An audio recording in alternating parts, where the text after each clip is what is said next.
Welcome to the daily current affairs of CivicCentre IAS, where we try to discuss the important articles from the Hindu, the Indian Express, and the PIB from the UPSC CSA prelims perspective.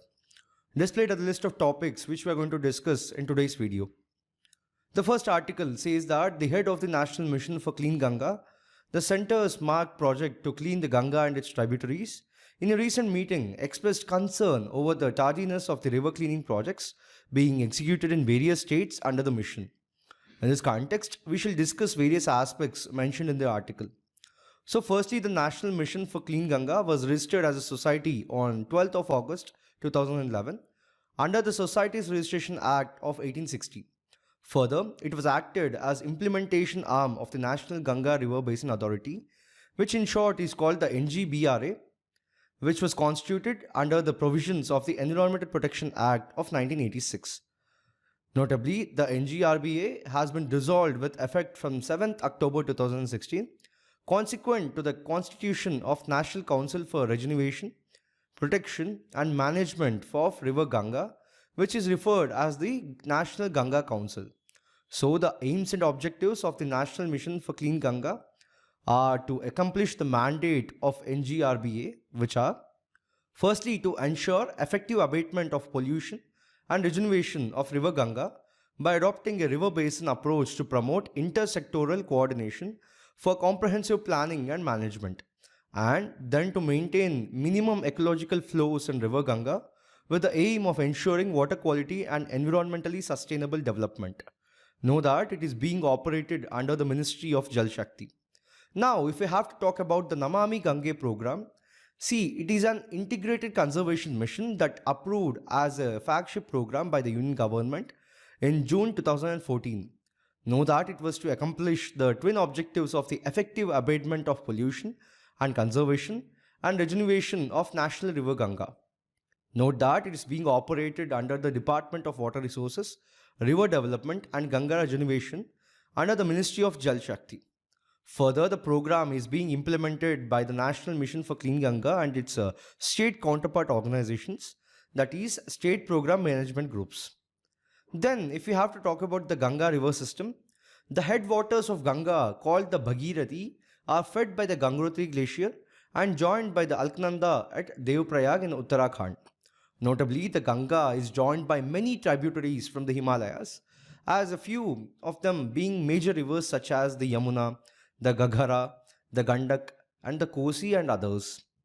The second article of the day says that the Alternative Investment Funds, AIF, in Category 1 and Category 2 can now borrow for operational flexibility according to the Security and Exchanges Board of India. In this context, let us talk about AIFs. See, Alternative Investment Fund, or in short called the AIF, means any fund established or incorporated in India which is a privately pooled investment vehicle that collects funds from sophisticated investors, whether Indian or foreign, for investing in it in accordance with the defined investment policy for the benefit of its investors. Notably, AIFs can be formed as a company, limited liability partnership, trust, etc. Further, these investment vehicles adhere to the SEBI Alternative Investment Funds regulations of 2012. Know that there are three categories of AIFs. Firstly, Category 1 AIFs are those which can invest in startups, early stage ventures, social ventures, SMEs and sectors which the government or regulators consider as socially or economically desirable. Further, they include venture capital funds like angel funds, SME funds, social venture funds, infrastructure funds and such other AIFs as may be specified. Then Category 2 AIFs are those which are not classified under Category 1 or Category 3. This means they do not undertake leverage or borrowing other than to meet day-to-day operational requirements and as permitted in the regulations. Notably, various types of funds such as the real estate funds, debt funds, private equity funds, funds for distressed assets, etc. are registered as Category 2 AIFs. Lastly, Category 3 AIFs are those AIFs which employ diverse or complex trading strategies and may employ leverage including through investment in listed or unlisted derivatives.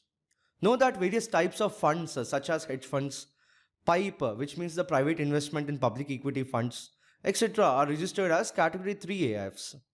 Significantly, Category 1 and Category 2 AIFs are required to be close-ended and have minimum tenure of 3 years, whereas Category 3 AIFs may be open-ended or close-ended. The next article talks about the Banni Grasslands in the Gujarat. So in this context, we'll talk about the aspects which are related to prelims with respect to grasslands and Banni Grasslands. See, grasslands are one of the largest ecosystems in the world. Know that they are distributed mainly in the semi-arid and arid areas and include savannas, grassy shrublands and open grasslands. Significantly, the Kutch district in Gujarat, which is in the western part of the country, houses one of the largest tracts of grasslands in the country, which are popularly known as Banni. Further, it is considered to be the largest grassland in Asia. Notably, wetlands and grasslands coexist in Banni. Also, know that the Kutch Desert Wildlife Sanctuary and the recently notified Cherry Dund Conservation Reserve are part of the Banni grasslands. Then, along with the Narayan Sarovar Sanctuary, the grasslands of Banni have been designated as the last habitat of the Indian cheetah by the Wildlife Institute of India. Now, if you have to talk about the fauna, it is home to mammals such as nilgai, shinkara, black bug, wild boar, golden jackal, Indian hare, Indian wolf, caracal, Asian wildcat, and desert fox, etc. Further, the region also serves as a breeding ground for the bunny, buffalo, and Kanraj cow. The next article says that the UN government in the Supreme Court has justified the law criminalizing triple talaq, saying that the practice legitimized and institutionalized abandonment of wives by their husbands and was neither Islamic nor legal. In this context, let us talk about triple talaq and then we'll look into the provisions of the Muslim Women Protection of the Rights on Marriage Act of 2019. See, triple talaq is a practice mainly prevalent among the Indian Muslim community following the Hanafi Islam school of law. So, under this practice, a Muslim man can divorce his wife by simply uttering talaq 3 times, but women cannot pronounce triple talaq and are required to move to a court for getting divorce under the Sharia Act of 1937. Know that triple talaq divorce is banned by many Islamic countries including Pakistan, Bangladesh and Indonesia. Now, talking about the provisions of the Muslim Women Protection of Rights on Marriage Act of 2019, see, firstly, the Act makes all declaration of the talaq, including in written or electronic form, to be void. That is, they are not enforceable in law and they are illegal. Secondly, it also makes a declaration of talaq a cognizable offence only if the information relating to the offence is given by a married woman against whom the talaq has been declared, attracting up to 3 years imprisonment with a fine. Further, the magistrate may grant bail to the accused. Then the offence may be compounded, that is, the parties may arrive at a compromise by the magistrate upon the request of the woman against whom the talaq has been declared. Lastly, a Muslim woman against whom talaq has been declared is entitled to seek a subsistence allowance from her husband for herself and her dependent children. Significantly, you have to know that the triple talaq was held to be violative of Article 14, which deals with the right to equality, which is held by the Supreme Court from Shabano case of 1986 to Shaira Bano case in 2017. The next article says that a cautious monetary policy approach is warranted if food price measures persist and continue to spill over as per the Reserve Bank of India report. Further, the monetary policy is the only active disinflationary agent in the economy. See, monetary policy refers to the measures and actions which are implemented by an RBI to regulate the supply of money, interest rates and credit in the economy. Know that it aims to achieve various macroeconomic objectives such as price stability, employment generation and sustainable economic growth. Notably, it is the policy under which the RBI uses monetary instruments like the interest rate and other instruments under the RBI Act of 1934 to influence money supply in the economy to achieve certain macroeconomic goals. Further, the RBI implements the monetary policy through open market operations, bank policy rate, reserve system, credit policy, moral persuasion, etc. Then the monetary policy can be classified into 2. Firstly, expansionary monetary policy, which increases the money supply in the economy. This is done through low interest rates, which increases the demand.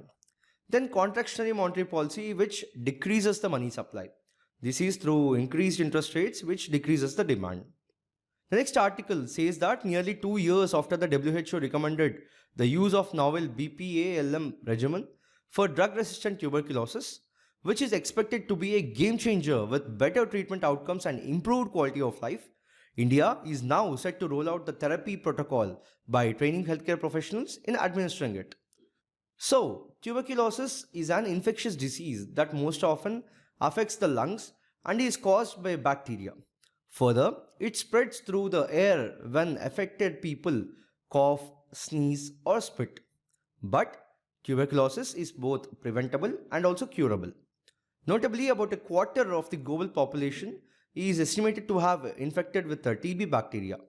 Now, if you have to look at the common symptoms of the tuberculosis, they are prolonged cough, sometimes even with blood, chest pain, weakness, fatigue, weight loss, fever, and night sweats. Further, the symptoms people get depend on where the TB becomes active. While usually TB affects the lungs, it also affects the kidneys, brain, spine, and skin.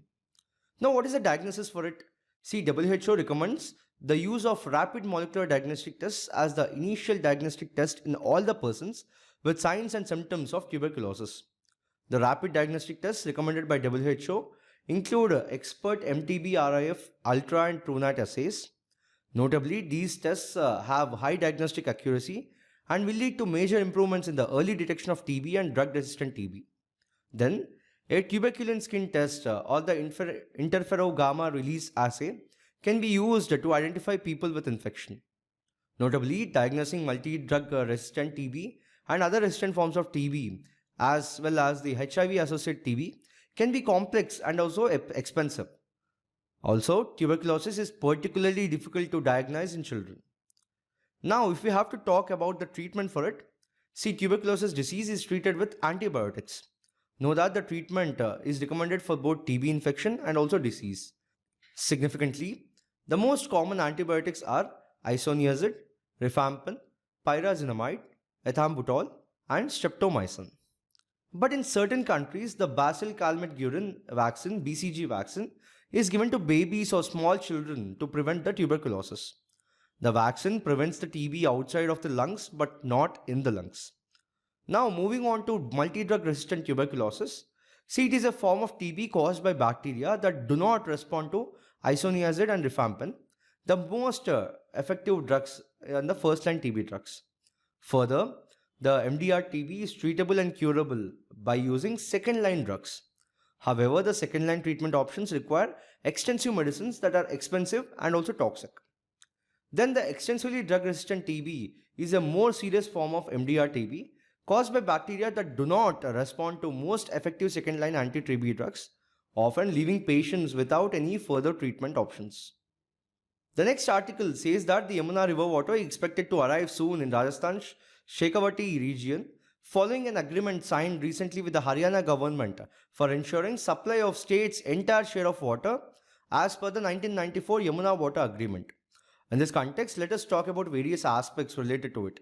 See, the 1994 Yamuna Water Agreement, also known as the Memorandum of Understanding, was signed on 12th May 1994 by the ministers of Haryana, Himachal Pradesh, National Capital of Delhi, Rajasthan, and Uttar Pradesh. So, this agreement allocated surface flow of the Yamuna River up to Okhla among these states. The agreement also established the Upper Yamuna River Board to consider the issues related to the agreement. Now, if we have to talk about the Yamuna River, see, it is one of the major tributaries of the Ganges in the northern India. Further, it forms an integral part of the Yamuna-Ganga plain, which is one of the world's most extensive alluvial plains. Significantly, it has the source in its Yamunotri glacier at an elevation of 6,387 meters on the southwestern sides of the Bandapooch crest in the lower Himalayan ranges.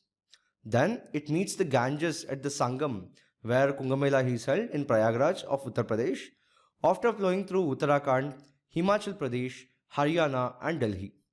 Notably, Lakhwar Vyasi Dam of Uttarakhand, Tajewala Barrage Dam of Haryana, etc. are some of the important dams on the river. Lastly, Chambal, Sindh, Betwa and Kain are the important tributaries of it.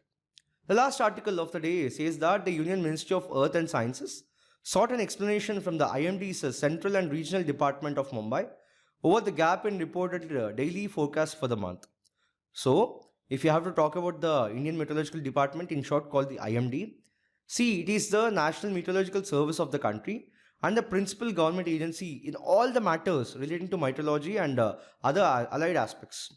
Know that it is an agency of the Ministry of the Earth Sciences of the Government of India. Now, if we have to talk about the objectives, firstly, it is to make meteorological observations and to provide a current and forecast meteorological information for the optimum operation of the weather sensitive activities like agriculture, irrigation, shipping, aviation, offshore oil explorations, etc. Then to warn against the severe weather phenomenon like tropical cyclones, nor'westers, dust storms, heavy rains and snow, cold and heat waves, etc., which cause destruction to the life and property. Next, to provide meteorological statistics required for agriculture, water resource management, industries, oil exploration and other nation building activities.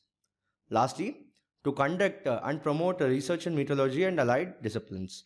So these are the objectives of the IMD. In this video, we have totally talked about 8 articles from the Hindu and Indian Express for the date 20th of August 2024. We'll be back again tomorrow with another video. Thank you.